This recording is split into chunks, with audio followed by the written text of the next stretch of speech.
لفظ انسان نسیان سے ہے. نسیان بھولنے کو کہتے ہیں، فراموش کر دینے کو کہتے ہیں.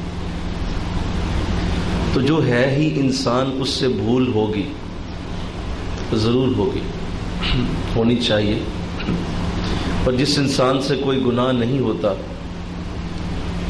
وہ یقیناً انسان نہیں ہے، کچھ اور ہی ہے.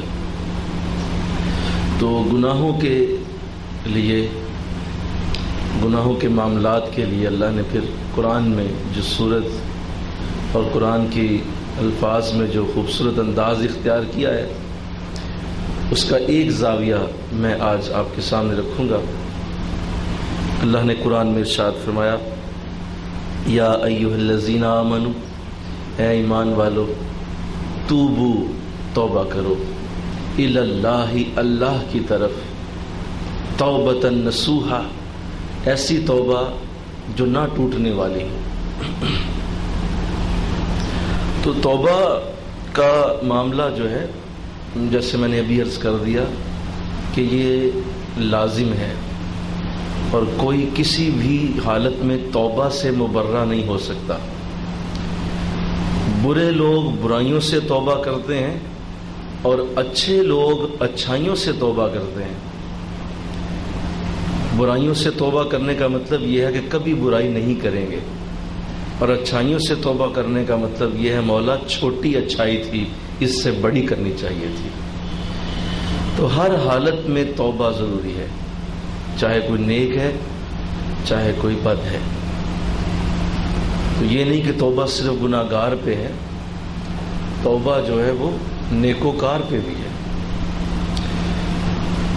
تو یہ ایک ایسا خوبصورت رشتہ ہے اللہ کا اور بندے کا کہ اس رشتے میں کبھی بھی کمی نہیں آنی چاہیے.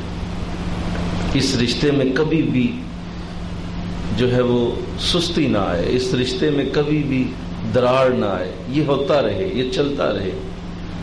یہ رشتہ اللہ اور اس کے بندے کا اتنا پیارا ہے کہ آقا اسلام کی کئی احادیث میں اور قرآن پاک کی متعدد آیات میں توبہ کی فضیلت باقاعدہ بیان کی گئی ہے. اللہ نے قرآن میں یوں بھی فرمایا کہ لا تقنطوا من رحمت اللہ، اللہ کی رحمت سے مایوس نہ ہو جانا. ان اللہ یغفر الذنوب جمیعا، بے شک اللہ تمہارے سارے گناہ بخش سکتا ہے. مایوس نہ ہو جانا، وہ تمہارے سارے گناہ بخش سکتا ہے. اس کے لیے کوئی یہ معنی نہیں رکھتا کہ وہ زمین اور آسمان کی ساری بلندیاں گناہوں سے بھر کے لے آؤ، وہ ضرور بخش دے گا. تو یہ چیپٹر